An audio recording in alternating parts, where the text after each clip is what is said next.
young girls who were raped and then murdered. Women brutally raped and murdered. Little kids who are beheaded. Pictures of terrorists beheading children. At Al Jazeera's investigative unit, we've conducted a forensic, meticulous examination of the events of October the 7th. We uncovered very real crimes committed by Hamas and others. But I think what was perhaps most significant were the crimes we discovered that did not happen. And it's hugely concerning that these revelations have been virtually entirely ignored by the Western press. What's extraordinary is the Israelis were aware of the plans. Hamas were actually training quite openly for this operation, and they were actually placing the training videos online so anyone could view them. On the very night of October the 7th, before dawn, spotters along the fence are reporting back to headquarters, and the head of Shin Bet and the head of military intelligence take this seriously enough that in the middle of the night, they're up and talking to each other, and they conclude it's just another training exercise. And what is extraordinary is that they don't even raise the alert level to number one, the most basic alert level that have made a huge difference. And they don't do that, which means that when Hamas bursts through the fence at 6:30 in the morning, they catch many of the defenders in their beds. I mean, you can see many of the soldiers are killed in their beds. Hamas had anticipated most of their fighters would be killed trying to get through the fence. In fact, only a small number were killed trying to get through the fence. They were as much taken by surprise as anyone by the performance of Israeli intelligence and the Israeli military. Crucially, also, they were taken by surprise by this very large music festival that was taking place, which they don't seem to have been aware of. Having overrun the military bases, the game plan was to grab hostages and take them back. And they do this on a large scale, but they also clearly kill very large numbers of unarmed civilians as well. The Israelis were then extraordinarily slow to respond. Now, they scramble Apache helicopters, but there's no ground control. It's pretty clear that in the chaos, some hostages at least were hit by Apache helicopter fire. We've identified 27 people who were clearly taken hostage, taken captive, and were taken away from their homes, but never made it to the fence, died somewhere between their homes and the fence. There's a fair chance that a number of them were killed by Apache helicopters. Within the kibbutzes, we've identified 18 people who were pretty much certainly killed by the police and the army as they arrived. 12 of them a specific incident in kibbutz Beri, where you have a large number of gunmen, around 40 gunmen, holed up in a house with 13 hostages. A tank is brought in and opens fire on the house. There are 2 survivors from this incident, which is why we know about it. There may be other incidents we don't know about because everyone was killed, but there are 2 survivors from this who spoke to Israeli media. There's a common sense thing. You just have to look at the scale of the destruction, and it's clear that 1,200 men armed with rocket-propelled grenades and machine guns did not do all of this. The Hannibal Directive, which was something that was developed in the 1980s by the Israelis, and it was basically to avoid situations where their enemies would capture 1 or 2 or 3 Israeli soldiers and then effectively hold them to ransom. There was one occasion where the Israelis released over 1,000 Palestinian prisoners in return for a single Israeli soldier. So an order was issued whereby they said, it's better that we kill everyone than allow people to be captured. Now, this was supposedly rescinded several years ago, but at midday on October the 7th, the army revived the Hannibal Directive, put it into effect. 70 vehicles were hit. At least in some of the cases, everyone in the vehicle was killed. The Israeli military does not deny the report. The peculiarity of the days after October 7 is that the Israeli media and subsequently the international media choose to focus not on the very real and extensive crimes that Hamas and others did commit, but on crimes they did not commit. And this had 2 focuses. In the days immediately after, it's to do with babies. The most dramatic one is we see an allegation that there were 40 babies killed, many of them beheaded. This is very simple to deal with because we have a comprehensive list of the dead. We know that 2 babies are killed on October the 7th. One is an 10-month-old child who is hit by a bullet fired through a safe room door. The other is a child who dies after an emergency cesarean, a Bedouin child, in fact. Now, any story about babies that does not relate to those 2, and there are a lot of stories about babies, is not true. We know it's not true. This has enormous implications for the other wave of atrocity stories that began very quickly, which is to do with sexual violence, and particularly the Israeli assertion that it was widespread and systematic. To be clear, in the film, we are not saying that there were no rapes on October the 7th. We simply don't know. What we are saying is that there simply is not the evidence. There's not the forensic evidence, there's not the visual evidence, there's not the photographic evidence, and there is not the witness evidence to support the allegation of widespread and systematic rape. The Israelis have this strange system where they farm out the collection of bodies after disasters and terrorist attacks and so on to an organization called Zaka, who are ultra-Orthodox religious volunteers. They collect the bodies, prepare them for religious burial and so on. A character that many people will have seen in the days afterwards is Yossi Landau, who was the southern commander of Zaka, who was on television a great deal. He said, the two piles of 10 children each were tied to the back, burned to death. You then see a phone call which Netanyahu makes to President Biden, where he repeats this story. In fact, he embellishes it. They took dozens of children, bound them up, burned them, and executed them. Terribly important, this, because it was entirely untrue. We know the house he's talking about. He's talking about the house in Kibbutz Be'eri, which was the house that was stormed by Israeli police and military, and where it is almost certain that all of the hostages were killed by the Israeli police and military. There were 2 children there, 2 twins, but no other children, so we know the story is untrue. Mr. Landau told a number of other stories. There's one particularly notorious one about the fetus being cut out of a pregnant woman. The baby that was connected to the cord was stabbed, and she was shot in the back. We simply know this is untrue. The list of the dead show there's no such victim. Mr. Landau said, I have a picture of this atrocity. If you want to see the picture, I have the picture of it. This is the baby. I'm sorry to be graphic here, but I can't see a baby here. You can't see the baby but this is the picture of the mother. It was a piece of charred flesh. It wasn't a baby. It certainly wasn't a baby. So it was interesting. And psychologically, I'm not quite sure why he offered to show me a photo that he didn't have.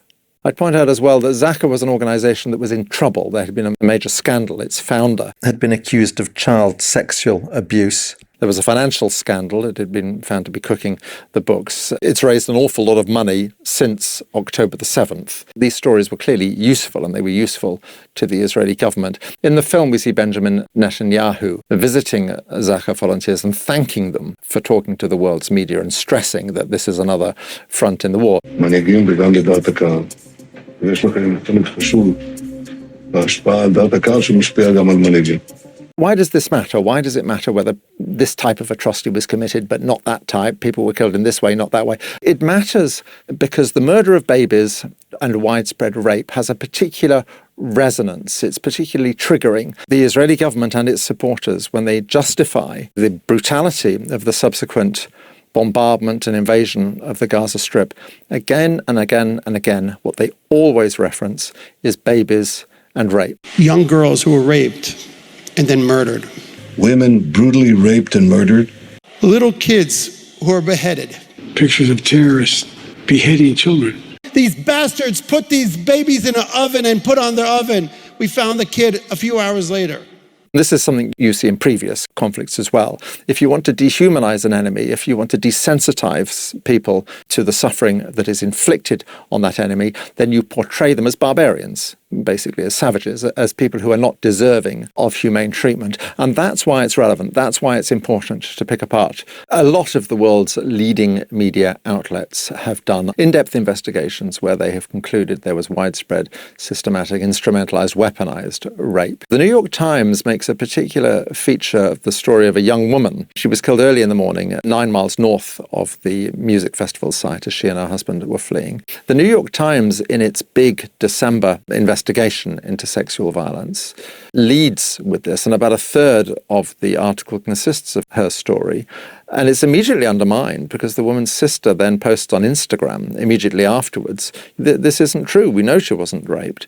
She was texting us until minutes before her death. It's also the case that her husband had a lengthy phone conversation immediately after her death with his brother, and again, made no mention of rape. So it's very important that, because it's the central, most compelling piece of information in one of the biggest investigations done by one of the world's most prestigious media outlets, the New York Times, and it turns out not to be true. It's done by 3 journalists. One of them turns out to be somebody who worked in some capacity for Israeli intelligence previously, who has virtually no journalistic experience, and who had liked genocidal media posts. It's very interesting with Anna Schwartz. She gives an interview in Hebrew to an Israeli channel. She actually lays out how difficult they were finding it to find evidence that they were talking to all the hospitals and all the psychiatric clinics and so on, and that there was simply no evidence at all. There were no witnesses had come forward, no victims had come forward at all.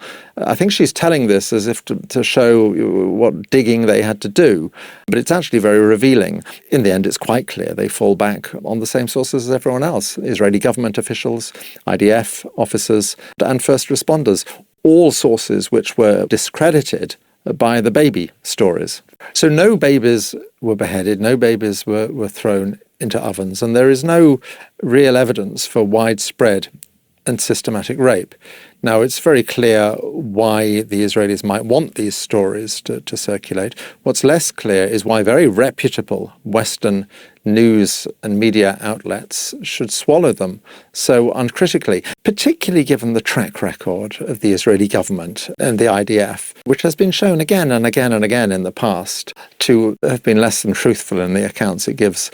Because our war is against Hamas, not against the people of Gaza. While this mission is urgent, we will continue to fulfill it with care and with a commitment to the sanctity of life, both Israeli and Palestinian. The response to our film, October the 7th, has been interesting. The response is not to criticise and to pick apart and say we've got it wrong. They don't do that at all. What they do is they simply ignore you, which on one level I take as a compliment, because I think there are all sorts of people out there who would very much like to pick apart what we're doing and to destroy it and discredit it. And I think they take one look at it and decide they can't really do it. So what they do, which in a way is even more damaging, is just to entirely ignore us. This is significant because so often what we are doing is critiquing the way the mainstream media has covered the story, which may well be, of course, precisely why the media doesn't want to look at what we've done. So in a way, the treatment of this in many ways echoes the treatment of our earlier series, The Labour Files, which offered a critique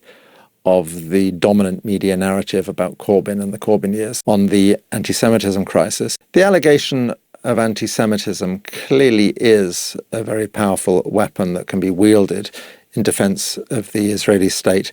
I think sometimes, particularly by the Israeli state, it is wielded very cynically and very deliberately. When the ICC investigates Israel for fake war crimes, this is pure anti-Semitism.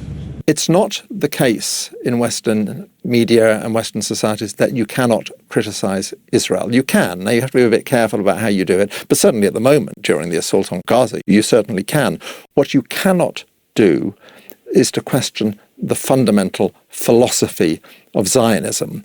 What you are not allowed to do is to say what all Palestinians would say: Israel is a state whose defining feature is and has always been that it is structured to ensure the domination of one ethnicity over another, that it is in effect an apartheid state, which is what all of the world's human rights organizations now describe it as. The enormous peculiarity and dysfunction of Western media with Israel is not only does it not say that, you're actually not allowed to say that. And this renders criticism of Israel perilous terrain. People are very on edge. They're very aware that they're straying into dangerous territory. They're very aware they have to choose their words terribly carefully, otherwise they will be misconstrued. You can see this happening at its worst within the Labour Party, where particularly Jewish people are far, far more likely to be suspended and expelled for anti-Semitism from the Labour Party than non-Jewish people. But there is something more fundamental that goes on, which regards the Palestinian people as a whole.